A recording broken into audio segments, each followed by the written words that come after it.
ungonyarara ini guri ratopera mahara chokwadi rapera kwazara kadimbo kemwedzi guri rombo rati bakweendere ndibaba amudiwa Jacob Mazaraure masari yambi malize tikapakapa pakati pemondoro nechivhu kusangana kwatiri kuita zvekare pano paHatirari 263 pano pachange chikuzivisai manews updates ezvinhu zviri kuitika munyika yedu yeZimbabwe. Kana uchiri munyowani pathis YouTube channel kusubscribe pamahara utena on the notification bell zvinozobatsira kuti iwe urambe uchiwana maupdates kubva pano paHatirari 263 uyezve malikes enyu akatikoshera zvikuru zvinobatsira kuti video rino ringe richifamba kuhama neshamwari.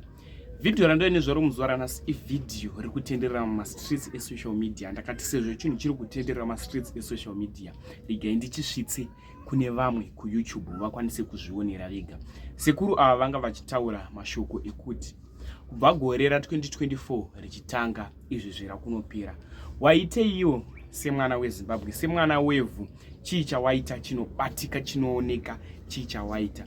Video iri riri kutenderera mastreets esocial media sekuru ava vachitaura mashoko avanga vachitaura kuti chii chawaita. Ukanatsodzamisa pfungwa unoona kuti vanga vachitaurawo zvine musoro kuti iwe semwana weZimbabwe chawaita chii chinobatika chinooneka nemeso kuti apa ndakatengawo mota ndakaita chakati. Ndichaita kuti tione video iri totaura zvatinofunga comment section pamusoro pevideo iri. Hanzi vakuru vakangotarisa nawo hapana chataita senyika yeZimbabwe.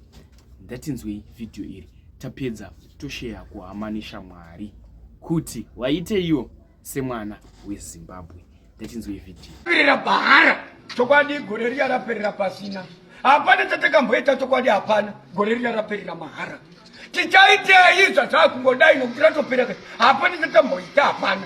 Ukatarira kunezopfumi chokwadi zvakangofa, ukatarira kuminda kwakangofa, ukatarira kuzvikoro kwakangofa, hapana raperera mahara. Hatizivi kuti pachapinda iroro riri kupindwa pachabudei nokuti angotarira zvese mahara hapana zvangofa.